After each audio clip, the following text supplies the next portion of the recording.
All right, everyone, we're going to go ahead and get started. Again, my name is Jim Davis. I'm a partner and CFP with Aspen Wealth Management. I am joined by my colleague Troy, one of our senior associate planners, who many of you know as well. And I'm really excited about this webinar today. This is one we're pretty passionate about.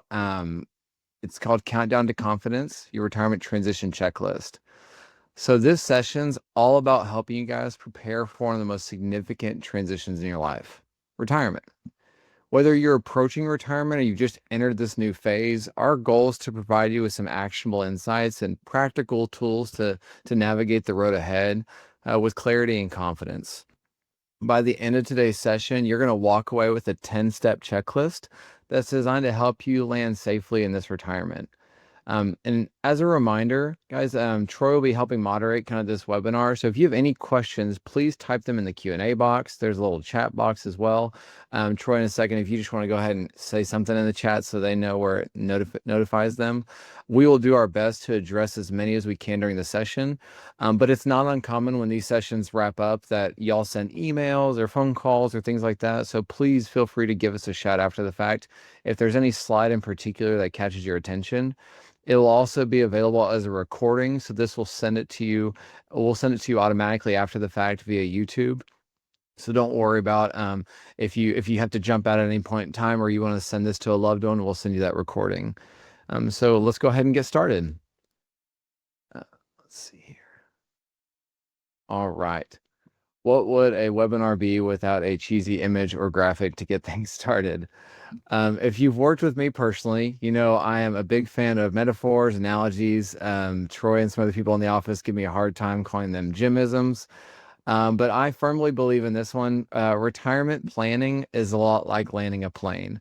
I Googled Top Gun landings images, and this is the best thing that came up. But if you think about what it means to land a plane, especially on an aircraft carrier, you've got time and distance on your side. But if you have those things on your side, you can make small adjustments to stay on course. Maybe you adjust your savings rate as it pertains to retirement. You're rebalancing your portfolio. You could prolong your retirement date. But as you get closer to retirement, the stakes get higher and the margin for error shrinks. So again, going back to the movie Top Gun, think about the very beginning. And if you haven't watched it, then I'm going to spoil it right now, just the opening at least. Maverick is the main character, and he's guiding his friend Merlin to land safely on a carrier deck. Every decision in that moment is critical. There are no room for missteps because, frankly, he's hundreds, maybe 1,000 feet away from the runway. That's where many of you find yourselves now. Either you're close to retirement, you're transitioning in retirement. Every move feels like high stakes, as it should. This webinar is designed to guide you through those critical decisions, help you make the smoothest landing possible, and ultimately help you feel like you're retiring to something with confidence and you feel secure in the path ahead. So what are we going to cover today? Well, there's 4 key areas we're going to cover, but we're going to do so through the form of a kind of a 10-step checklist. But as a whole, we're going to talk about creating reliable, tax-efficient income. This is about making sure your money lasts as long as you do and you're using it wisely. Okay. We're going to dive into Social Security and healthcare decisions. These are foundational pieces of your retirement plan. And we're going to help make smart choices here that can save you significant money and stress down the line. Then we're going to review how to update your financial, legal, insurance documents. These often overlooked details can make a big difference in protecting your assets and your loved ones. Actually, a loved one of mine recently had their house burned down. A family member had their house burned down, and it wasn't like a year or two prior. We were kind of just talking at a wedding about how much their area had appreciated, and I was like, "Have you, by any chance, updated your PNC stuff?" He's like, "Well, no," and it's like, "Man, I'd really kind of look into that." And sure enough, within a year or two later, a year or so later, lightning struck their house, and it burned down. Now, fortunately, insurance took care of everything; it was all covered. But there's a lot of people who are retiring in homes they've lived in for a long time, and they find that the home value, their replacement value, greatly exceeds what they have on the insurance statements. And lastly, we're going to talk about creating a purposeful and rewarding retirement lifestyle. Retirement isn't just about finances. It's about building a life that brings you joy and fulfillment. So hopefully by the end of the session, you're going to have a 10-step checklist to confidently guide you in your transition into or throughout retirement. So let's get to the checklist. The first is defining your retirement vision. What does your perfect retirement look like? Where are you going to live? How will you spend your time? Next, evaluate and optimize your cash flow. What does it cost to maintain your lifestyle, and how might that change in retirement? We're going to talk about creating a retirement income plan, turning your savings, right, into a steady, efficient paycheck. That's the funny part of retirement sometimes is they'll say, where's the money going to come from? Well, it's going to come from you, right? So how do you take that savings and kind of recreate a salary out of it? If you've worked at Aspen at any point in time, we have a less is more approach to taxes. So we'll talk about strategies to minimize your lifetime tax bills. We're going to talk about Social Security and pensions, maybe timing strategies and how these adjustments can make a big difference over time. We're going to briefly touch on how to assess or strengthen healthcare coverages, covering things like Medicare and long-term care. And we protect the fork, right? We're going to talk about safeguarding your wealth, insurances, and risk management. It's unfortunate, but a lot of people, insurance gets a bad rap, and there's merit to that for some folks, but by and large, the last thing we want to see is someone accumulate wealth only to have it lost or significantly altered because of a simple accident or something just being mismanaged. We're going to talk about your investment approach. There's a big difference between accumulating assets and decumulating and from your portfolio. And so what strategies need to adjust or modify there. We're going to talk about modifying your estate plan or modernizing it as well, making sure your legal documents are up to date and reflective of your wishes. And then most importantly, enjoying retirement. We got a funny little parable that I'm going to talk about at the end that I actually got from a Jimmy John's wall at one point in time, and apparently it's more popular than just a Jimmy John's corny wall, but it's a parable about enjoying retirement. Once you've gone through these steps, you're going to be ready to move forward with clarity and confidence. And again, it wouldn't be a complete slide without a thumbs up from Maverick and Top Gun. We do the checklist, you get a thumbs up from Goose and Maverick. So I couldn't resist putting a slide on there. That's for selfish reasons. I got that one, thought it was funny. So it's not about ticking boxes, it's about getting a thumbs up from Maverick and Goose. So let's go ahead and dive into step one. New And what is Jimism. it? And there's a Jimism. So step one, defining your retirement vision. Okay. Imagine your ideal retirement. Okay, so we're gonna start here because if you've worked with Aspen in any capacity, we do goal-based planning, and really that's a fancy way of saying like, what does life look like for you, or what do you want it to look like, and how do we kind of figure out the monetary cost of that? So a nice exercise here is to imagine your ideal retirement. Are you waking up in the mountains? Are you waking up near a beach? Are you hosting family gatherings, traveling, tackling a woodworking project? One of my clients recently retired, and he is in a kind of a blues rock Stevie Ray on cover band. So what is your bucket list? How will you make those dreams a reality? One way to clarify your vision is to create a boring week in retirement itinerary. I stole this from a planner and a friend of mine named Nick Nielsen, and I love this exercise. He has all folks about a year or so before retirement take a calendar. They're going to do it on a blank sheet of paper or a spreadsheet, and it's going to be Sunday through Saturday. And I created my own, but I didn't want to add another image here. One last slide for y'all to have to sift through, but it's Sunday through Saturday, and it's morning, afternoon, evening. So 3 slots a day for 7 days. There's 21 squares. Because a lot of folks will say, well, I'm going to golf when I retire. It's like, okay, well, great. There's 3 out of 21 squares that are checked. I'm going to church, Sunday and maybe Wednesday. So, okay, we've got 5 now out of 21 checked. The purpose of the exercise is not to scare you, right? But is to ground your dreams in reality and help you identify, like, how are you going to practically live your life in retirement? It's not to make anyone homogenous, but most folks when they retire, at least from our experience at Aspen, they have a really great and exciting trip planned, maybe for them and maybe their family. They have a laundry list of honeydew things they want to do around their home or where they live. But then maybe 90 days, 6 months down the road, they're kind of asking, okay, like what do I want to do with my time? Right. And so that to us is the emphasis on the to and from dilemma. We want our clients retiring to things, retiring to a purpose-filled life, not just from your job, right? And so that subtle shift, that subtle delineation kind of helps folks lean into, what do I want retirement to look like? Another way of saying this is, at Aspen, sometimes we'll say the purpose drives the plan, the plan drives the portfolio. Your vision, what you want to seek out, is the compass that guides your financial decisions. So when you look at your life that you want to live, the portfolio should be reflective of that. Your life should not be dictated by your portfolio. Oftentimes we see the inverse of this little illustration played out for folks. So now let's pivot and define what it looks like to evaluate and optimize your cash flow. This is about identifying what that ideal life looks like and understanding if you have the resources to support the life you envisioned. Okay.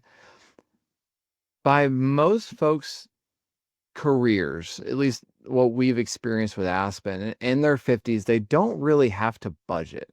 A lot of you guys, the reason you are successful financially is you've been smart with your money. My grandpa used to always say, the secret to wealth is simple: spend less than you make and don't be done with the difference. And I think there's some wisdom there. But as we get closer to landing that plane, as we get closer to the tarmac, I think it's important for folks to identify, what does my lifestyle cost as it stands today? Because pretty soon, if you retire and that salary goes away, you got to subsidize that lifestyle, right? Through your assets. So start by tracking your expenses. This is not to beat you guys up or even mess with like really tightening in the budget. It's just to say, hey, we love our current lifestyle. We want to maintain it. But what does it cost? Because we've been floating it with our salaries at this point. Maybe in this experience, you'll find that you're spending less on commuting, but more on travel. Maybe healthcare costs are going to take a bigger slice of the pie because you're not sponsored by your employer anymore. Okay.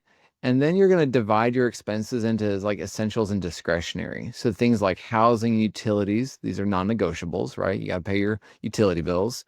But discretionary things they make life enjoyable, like dining out or hobbies or vacations. And knowing these categories may help you prioritize.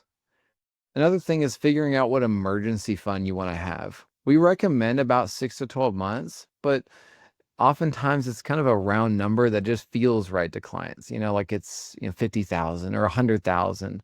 And it's important to know that number. And we'll get into why here in a second, because if you establish a safe withdrawal plan, every month that thing is going to go down and you're going to float it back through withdrawals from your portfolio.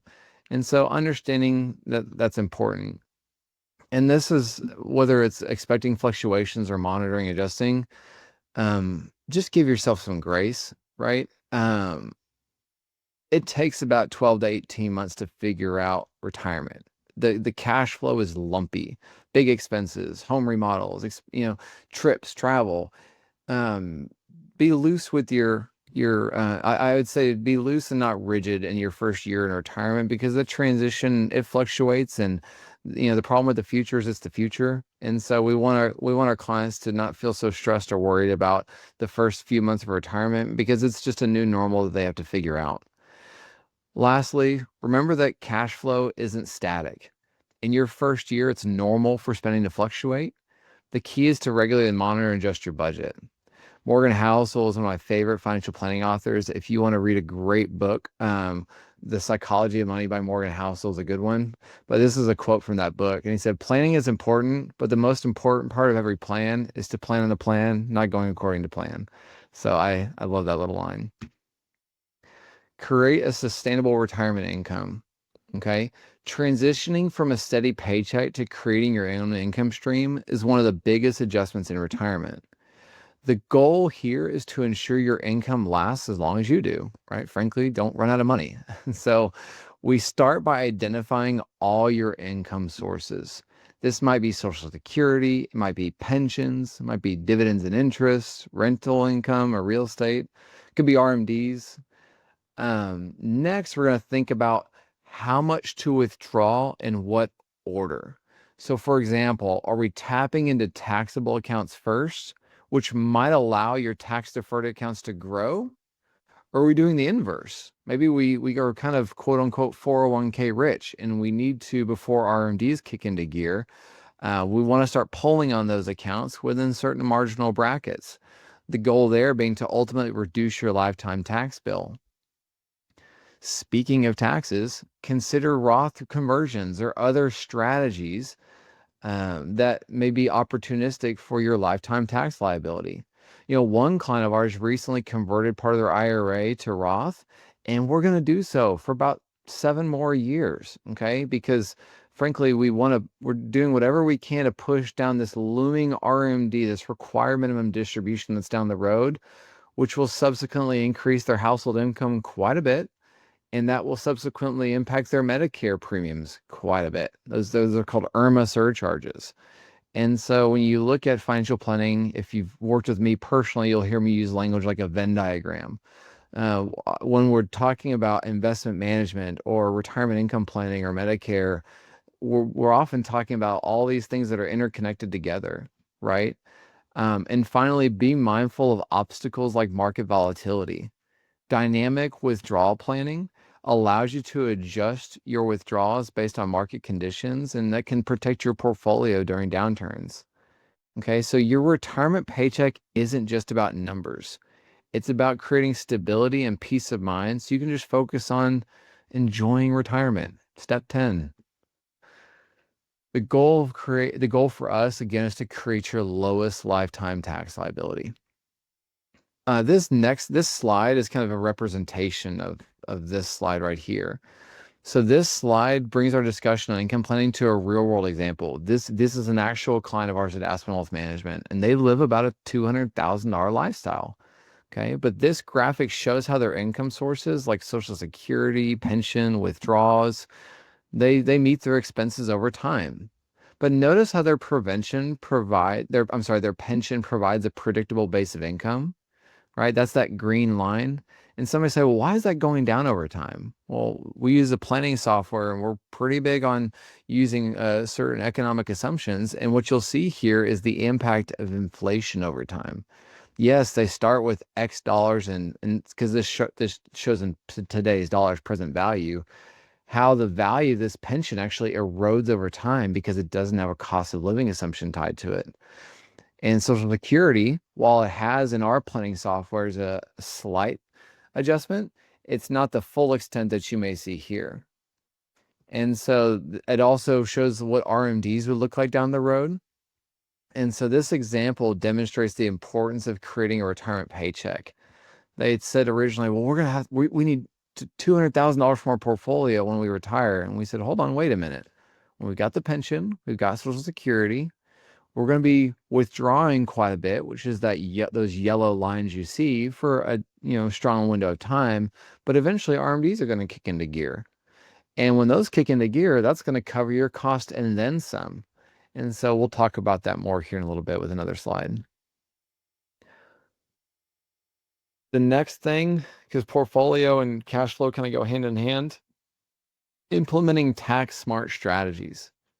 Even in retirement, taxes remain one of the biggest factors affecting your financial plan. But with proactive planning, okay, you can keep more of your hard-earned money in your pockets and not the IRS's. Tax-efficient income planning starts with mixing withdrawals from taxable, tax-deferred, and Roth accounts. The right combination can help you stay in a lower bracket while meeting your income needs. One of our clients I love working with, they live again about a $200,000 lifestyle, but fortunately, with good planning years in advance of retirement, we have a combination of non-retirement sources, pre-tax, tax-deferred sources, and Roth sources. So it's actually pretty easy for us to, create a $200,000 lifestyle, but the IRS thinks they only make around $100,000 a year. And so that is tax planning. That's tax efficient income planning in its simplest form. We mentioned a little while ago tax loss harvesting. If you've had losses in your taxable investment accounts, you can use them to offset gains. My one client works for a company who, the poor guy, their stocks have just been beaten to a pulp ever since COVID. And we always joke that we're making the best out of a bad thing. We don't see a world where that stock's going to fully recover, but we have been able to take losses. That's actually allowed him to retire before 59 and a half, because he's got such a pool of losses we can use to offset other gains in parts of his non-retirement accounts. And don't overlook things like QCDs, qualified charitable distributions. These actually allow you to give directly from your IRA to charities. It satisfies your RMD requirement and it avoids taxable income altogether. Okay? The important thing to remember with tax planning is it's not a one-time event. It's an ongoing process. Tax code changes, IRS codes and laws change. It is an ongoing process. It's year by year. Your strategy may change on certain laws or income levels or acute life events like a major expense.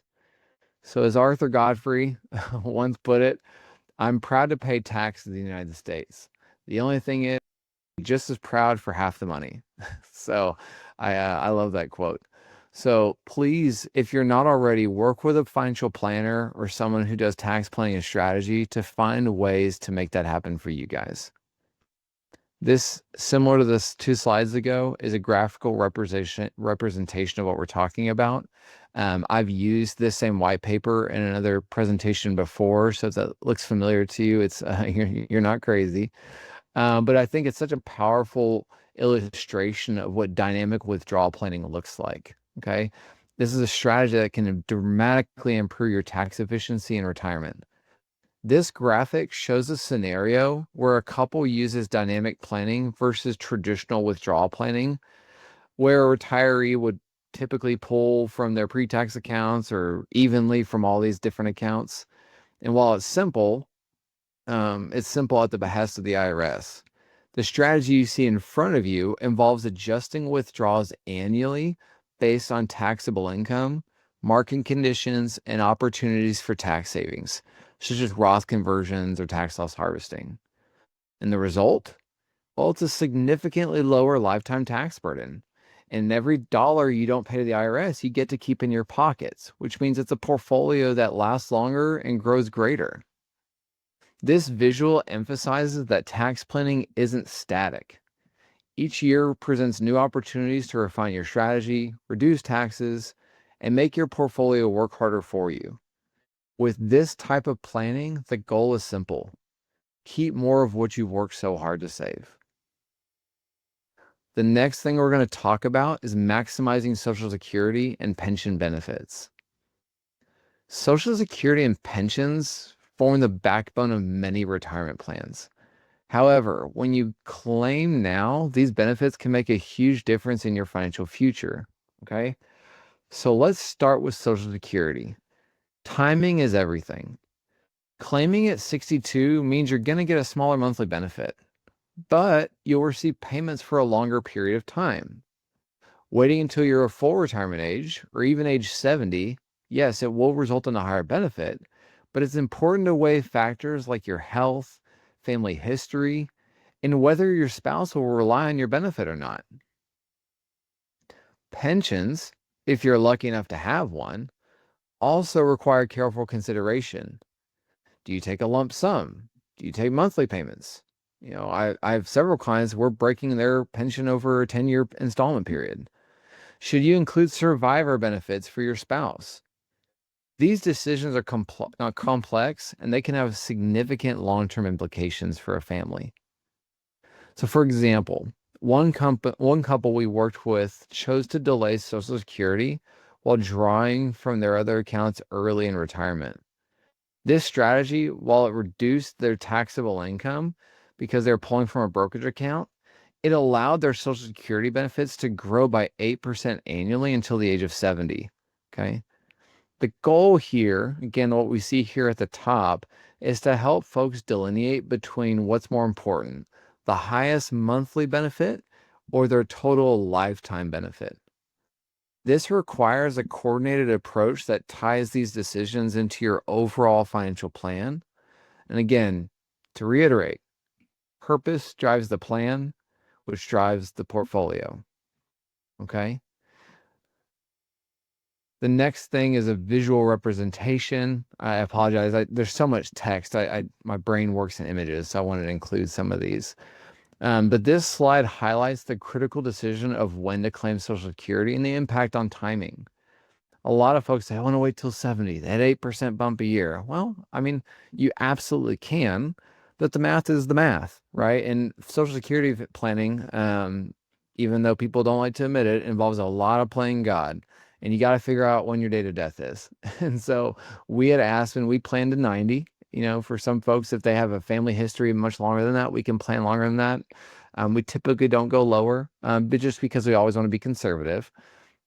But this chart shows a break-even analysis comparing the total lifetime benefits of claiming early, at full retirement age, and at age 70.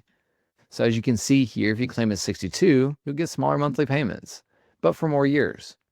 We kind of call it a head start. So if you're going from 30,000 a year to 40,000 a year, well, over 12 months, that $10,000 delta, that's a huge head start, right? But you'll get it for fewer years. The break-even point, the age where delayed benefits surpasses early benefits, is typically in your late 70s or early 80s. If you live beyond this point, delaying Social Security can result in a lot higher lifetime benefits. But again, that involves the God particle or the God part of it all. This graphic demonstrates your decision should align with factors like health, family, longevity, and your other income sources. For many, delaying Social Security provides a form of longevity insurance, ensuring higher income later in life. But every situation is different. I have one client who decided to take Social Security at a certain age, realized, a consulting opportunity popped up and he didn't need the money, but he already turned it on. So that money is frankly deposited in his investment account every month, and we invest it every month. And what that's doing is, yes, while he took it early, a reduced benefit, it's growing at a rate, historically speaking, greater than his cost of living adjustment. And so it's pushing out that break-even date for him and his family. Our job at Aspen is to help you analyze these options in the context of your overall financial plan and ensure the decision fits your unique situation. Step 6, assess and strengthen healthcare coverage. Healthcare is one of the largest and most unpredictable expenses in retirement. And getting this part right is critical to protecting both your health and your wealth. If you're retiring before 65, you'll need to bridge the gap until Medicare kicks in. This might involve COBRA, an ACA plan, coverage through your spouse's employer. Each option has trade-offs in terms of cost and coverage, so it's important to choose wisely, okay? If you're retiring after 65, once you're eligible for Medicare, it's not as simple as just enrolling. You'll need to decide whether original Medicare with a supplemental plan or Medicare Advantage plan is the better fit for your needs. And do not forget about dental, vision, prescription drugs, which are often not included. We call it Medicare soup for a reason. There's A, B, D, there's the whole gambit, Advantage. And so it's really important as you go about Medicare planning to look at your unique situation and what insurances you may need and contextualize that insurance plan to your unique situation. Another factor that many clients, if they haven't experienced already, maybe their parents have, is long-term care. The cost of a long-term care event, whether it's home health care, assisted living, or a nursing home, can be staggering. At Aspen, we actually use more aggressive inflation assumptions just for healthcare for this reason. So you'll need to decide whether to self-insure or possibly purchase long-term care insurance. Okay? One client chose a hybrid long-term care policy, this is fairly recently, that also kind of had a whole life chassis tied to it, which gave them flexibility and peace of mind. By stress testing their financial plan, we've ensured they could handle the potential healthcare cost without compromising their retirement, but also providing them with peace of mind. So should a long-term care event occur, right? It wouldn't greatly erode the estate they want to leave behind for their kids and grandkids. Okay. Sounds cheesy, but your health is your wealth. And planning for these costs ensures your financial plan remains resilient no matter what the future holds. So, on a nice rhyme, we're going to go from safeguarding your health to your wealth again. What does safeguarding your wealth mean? Well, you've worked hard to build your wealth. Now it's time to protect it. This step is all about risk management. Okay. It's ensuring that your financial foundation is set. Okay. So start by identifying vulnerabilities. Review your net worth and determine which assets are shielded from liability in the event of an accident or a lawsuit. Then ensure you have the appropriate coverages in place: auto, home, umbrella, personal liability coverage. And if you potentially have an investment like a rental home, maybe considering a business entity, like a partnership or an LLC, something that could shield your personal net worth from anything catastrophic happening on one of your properties. Okay. It's important to also assess, things like what would a long-term care event or a liability claim have on your financial plan, or the legacy for your loved ones or beneficiaries left behind. Okay. When you look at this, because I know it's a lot, you want to review the cost effectiveness of your coverage as well. Before each renewal, compare policies and see if better options are available. Sometimes people work with captive insurance groups. There's nothing wrong with that if the premiums are appropriate. Like, there's some companies like USAA who do a great job. But when you work with a captive agency, you'll get a captive policy. Call it Allstate or State Farm. If you work with one of these captive companies, you'll get their rates. And so sometimes it can be important to shop around, to use an independent broker to kind of kick the tires on what it would cost, to look at other insurance providers. And you'd be shocked how often we meet with folks who are knocking on the door of retirement. They've got a few $1 million saved up. Their insurance is so expensive because in Texas we have every natural disaster that you can think of. But then they have a $500 deductible. And we think there is not a world that exists where they would file a claim on a $500 door ding or scratch on their car. So we ask them, what would it cost? Like what type of damage would you have to incur in your car to actually file a claim? And you'd be shocked at how many people say, I don't know, a couple grand, $2,500, $3,000. So we get on the phone, we call their insurance company and say, hey, what would it do to their premiums if we raise the deductible to $3,000? And you'll watch the premium dollars just fall, because statistically speaking, a lot of claims happen at certain dollar amounts. And so just being very thoughtful with your insurance is important.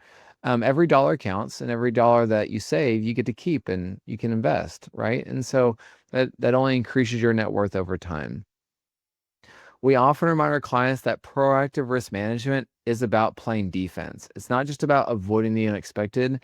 It's about staying in control no matter what life throws your way. Step 8, refine your investment approach. So we've talked obviously a lot about insurances, and we just covered Medicare and personal liability and cash flow and taxes. Now we're starting to get into the nitty-gritty of contextualizing your investment approach. And what this means is transitioning from an accumulation phase to the decumulation phase of your career. Okay. This is about making your portfolio work for you in retirement. Okay. You'll see in a minute, we'll talk about like a get rich versus a stay rich portfolio. But the first thing you need to do is ensure that your asset allocation aligns with your new goals. While you're working, most people's goal is to just grow their wealth, make money. However, they start knocking on the door of retirement, similar to someone whose kid's about to go to college. And like, hey, I've saved aggressively. I don't want to lose this. I've worked really hard to build this 401k or this portfolio. I don't want to lose it. And so that's when I go from a get rich to a stay rich type of disposition. So make sure your portfolio is designed for growth during your working years, but it may need to shift towards stability and income in retirement. Next, Set up some formal regular rebalancing plan. It doesn't mean it's date-based or calendar-based, but that you have rules and orders in place to ensure your investments stay in line with your risk tolerance and withdrawal needs over time, even if markets fluctuate. Okay. It is very common for us to meet with folks who start with a 60-40 portfolio or 70-30 portfolio, with 60 or 70% being in stocks, which tend to grow over time. And then, you know, if they're not working with us on an asset management basis, we check in with them every so often. And that 60-40 has become a 70-30, or that 70-30 has become a 90-10.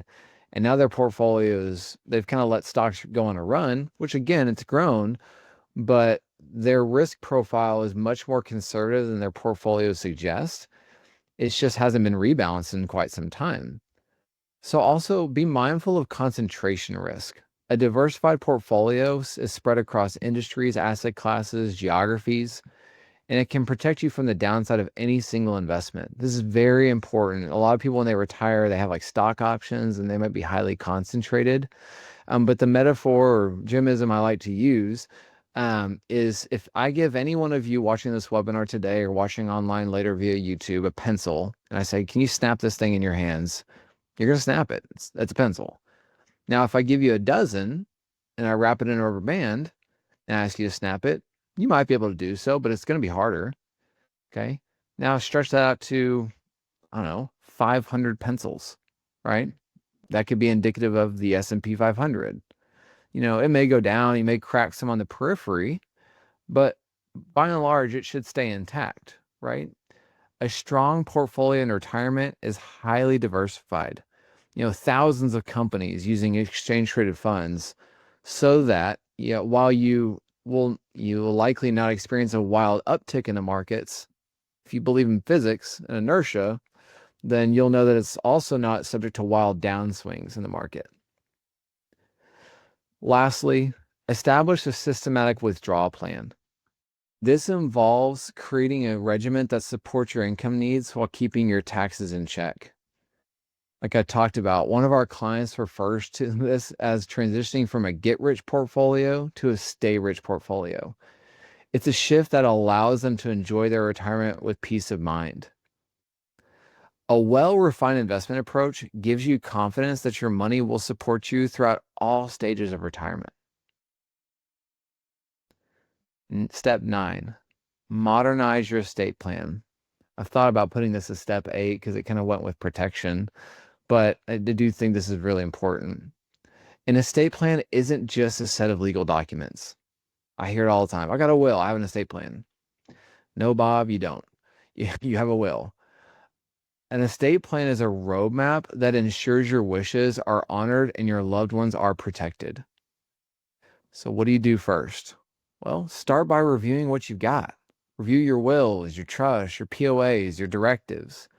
These documents need to reflect your current circumstances, so it's important to update them regularly.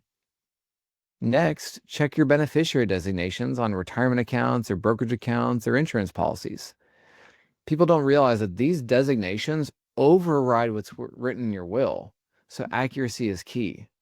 Years ago, I worked at Fidelity, and one of my colleagues was working with a woman whose husband had passed away, and they found a pretty large retirement account from an old 401k provider from 20 plus years prior. Well, it was a woman he'd been married to, years before. They subsequently got divorced. He remarried, had kids, a whole family, a whole life. And for whatever reason, by sheer accident, he never changed the beneficiary of an old 401k plan that had a substantial amount of his savings inside of it. Fortunately, by the grace of God, that woman kindly went through the probate court process and disclaimed that piece. So it ended up going to his wife, but legally speaking, she had every right to take that 401k and make it hers. Please don't let that happen to you. We hear horror stories like that quite often. Consider charitable giving or wealth transfer strategies. Whether it's leaving a legacy for your family, supporting causes you care about, your estate plan should be aligned with your values. Lastly, stress test your plan. Work with an attorney, ensure your plan is airtight, it's relative to the state that you live in, and provides the maximum benefit to your heirs or loved ones or charities you want to bestow your money to. This is unfortunately something, we work with a lot of estate planning attorneys and we see it far too often. But one attorney that I just adore, she said, a good estate plan is kind of like a parachute. You jump out of a plane, you're going to find out really quickly or not if your parachute works. But unfortunately, it'll be too late to figure that out or do anything about it. Okay. Make sure you stress test your estate plan by working with an attorney or having us review those just to at least say, hey, well, here's what we're seeing. And if what we're seeing doesn't really line up with your wishes, we can connect you with a really good attorney to hopefully get that ironed out for you. A modernized estate plan isn't just about minimizing taxes or avoiding probate. It's about leaving a legacy of clarity and care for the people you love most. And finally, the hardest one, enjoy retirement. We've arrived at the final step, and in many ways, the most important one. Enjoy yourselves, okay? Retirement is about more than just financial security. It's about living a life that brings you joy, fulfillment, and purpose. This is your time to embrace what truly matters, whether that's family, hobbies, travel, giving back to your community. So start by finding what brings you joy. Maybe for some of you, it's gardening. Maybe it's trying in one country a year. But please build routines. Use that boring calendar that I'll talk to you. I'll share with you. We have our own version. I can send it to you after the fact if you want it. But build some routines that include movement, physical movement, social time, and activities that keep you engaged and energized. We used the retirement to and from delineation a little while ago, but I think it's important to camp out on this point. A lot of folks are retiring from a job or from something they dislike, not to something, right? We've covered that delineation. But what they also don't realize, they're retiring from typically an activity, a paying activity at that, that's kept them intellectually stimulated. It's kept them socially engaged. They can complain about their colleagues all they want at home. Most folks do love those water cooler conversations or, hey, let's go grab a cup of coffee or have that lunch. So they're retiring from something that's kept them intellectually stimulated, socially engaged, and purposeful. When you work, oftentimes you find purpose in what you do. And so making sure you can find a way to translate that into retirement is very important. Consider retiring or mentoring.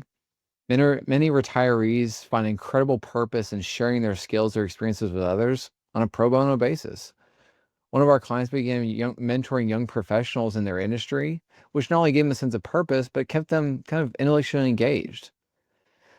So this transition comes with a big psychological adjustment.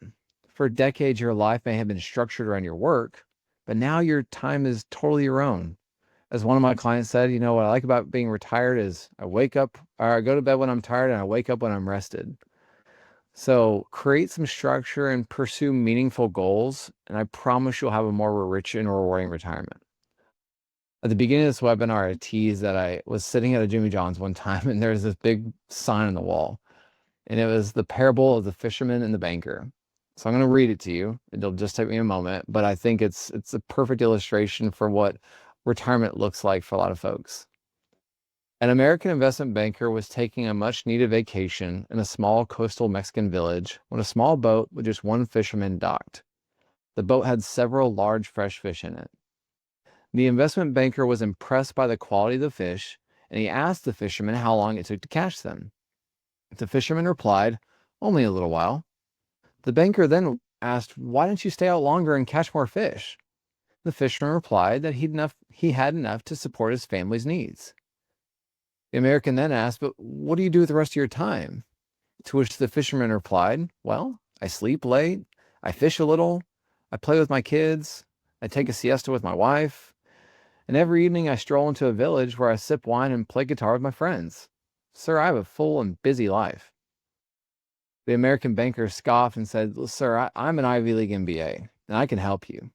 You could spend more time fishing, and with the proceeds, you could buy a bigger boat. And with the proceeds of that boat, you could buy a bigger boat. Heck, you could buy several boats, till eventually you'd have a whole fleet of fishing boats. Instead of selling your catch to some middleman, you could sell directly to the processor. You could open up your own cannery. You could control the product, processing, and distribution. Then he added, now, of course, you need to leave this small village to do that. You'd probably have to move to Mexico City. And that's where you could run your growing enterprise. The fisherman then says, well, sir, how long would all this take? American scoffed, well, probably 15 to 20 years. But then what? Asked the fisherman. The American laughed and said, well, that's the best part. When the time is right, you could announce an IPO. You could sell your company's stock to the public and become rich. You'd make millions. Millions, said the fisherman. Then what? To which the investment banker replied, well, then you could retire.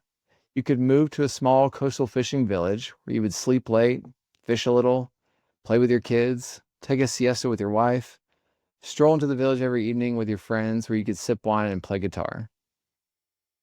I love that parable so much because it teaches us true wealth isn't always about material success. It's about living a life aligned with what matters most. So step 10, enjoy retirement. Sorry, I just duplicated that slide. So here's your transition checklist.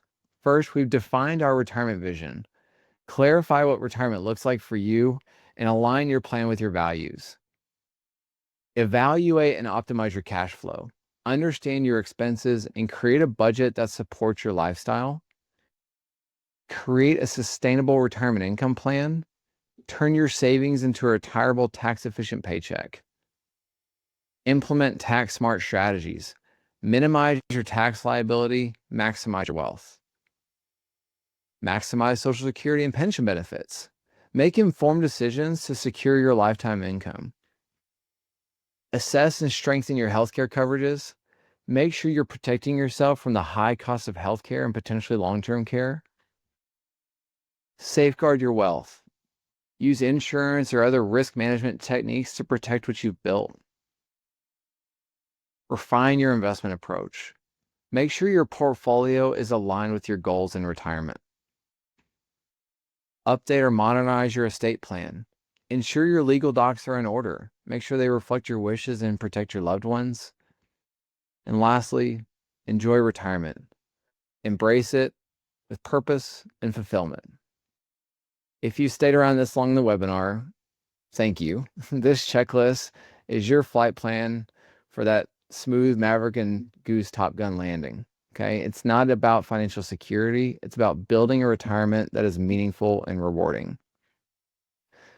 Thank you so much for joining us today.